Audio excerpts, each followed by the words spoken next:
Have you ever been right in the middle of a conversation and you just shut down? Not because you ran out of things to say, but because you had way too much to say, and it was all just swirling inside. Yeah. From the outside, I know it can look like you're being cold or distant. But what if that silence isn't a weakness at all? What if it's actually a powerful survival response? Well, today, we're going to decode the 6 deep psychological reasons why so many of us, especially the most thoughtful and deep-feeling people, go silent. So, here's the journey we're going to go on. First, we'll reframe silence, not as weakness, but as a survival skill. Then, we'll look at how our childhood plays a huge role, the real emotional cost of speaking up, and how sometimes silence is just a conscious choice for our own peace. And most importantly, we're going to wrap up with a powerful reminder: you are not broken for feeling this way. All right, let's dive right in by kind of flipping the script on this huge misconception. When you go silent, it's almost never because you don't care. In fact, it's often a really powerful, deep-seated survival instinct that's kicking in. Just think about it for a second. The last time you were in a tense conversation and the words just vanished.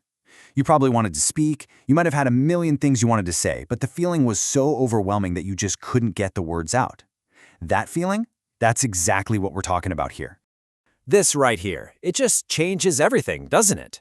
Your silence isn't emptiness, it's an emotional overflow. You can think of it like a circuit breaker in your brain. When you're just flooded with feeling and you don't know how to express it safely, it trips the switch and shuts down communication to protect you. And you know what? There's actually a scientific name for this. It's called the freeze response. And this isn't you choosing to be quiet. This is a physiological thing where your nervous system literally slams on the brakes to save you from an emotional crash. In that moment, talking feels totally overwhelming, but pulling back feels grounding.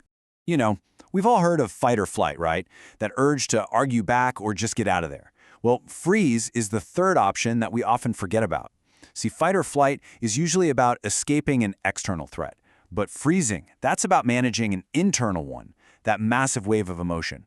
Your body just hits pause to help you get back in control.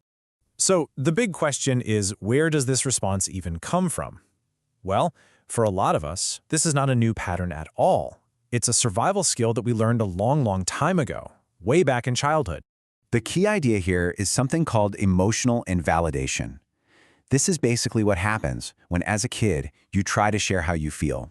You know, your sadness, your anger, your fear, and you're told you're being too dramatic, or too sensitive, or maybe you were just flat out ignored. And here's the part that's so crucial. Your brain learns from that. When speaking up as a kid consistently leads to being shut down or dismissed, your brain makes a really powerful connection. Talking equals pain.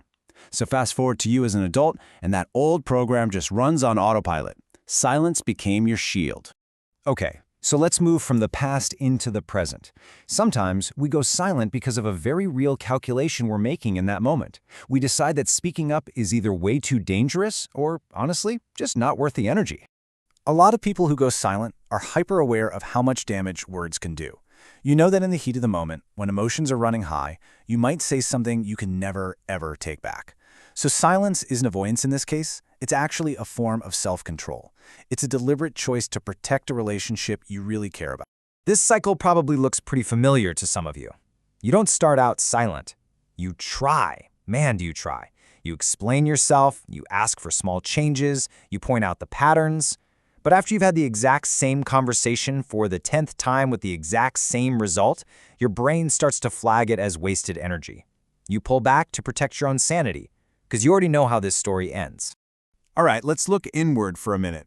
For a lot of us, shutting down is directly tied to just how intense our internal world is. This one often comes from a deep-seated fear of being a burden.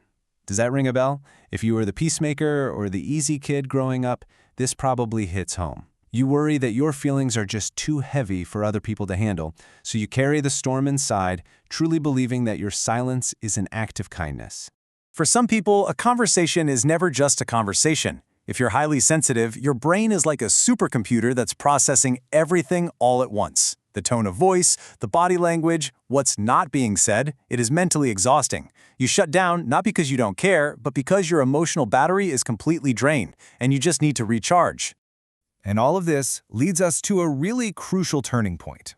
Sometimes silence isn't about giving up at all. No, it's about making a powerful, conscious choice to prioritize your own peace. You know, at some point, a shift happens. The goal isn't to be right anymore, or even to be understood. The goal becomes protecting your internal peace. You start to realize that not everyone is able or even willing to get your perspective, and you stop gambling your own well-being on interactions that you know will just leave you feeling ignored. So, after all of this, what's the one big thing you need to take away from our time together? If any of what we've talked about has resonated with you, please just lean in and really hear this next part. Needing space to process your feelings doesn't make you cold. It just means you feel things so intensely that you need a moment to breathe. That's it. And shutting down isn't some kind of character flaw. It's a deeply, deeply human response to being completely and totally overwhelmed. So let me say this one more time, and I really want you to let this sink in. You are not broken. Your silence is a sign of every single storm you've ever weathered, and it's a testament to how you've learned to keep yourself safe. So let me just leave you with this question to think about.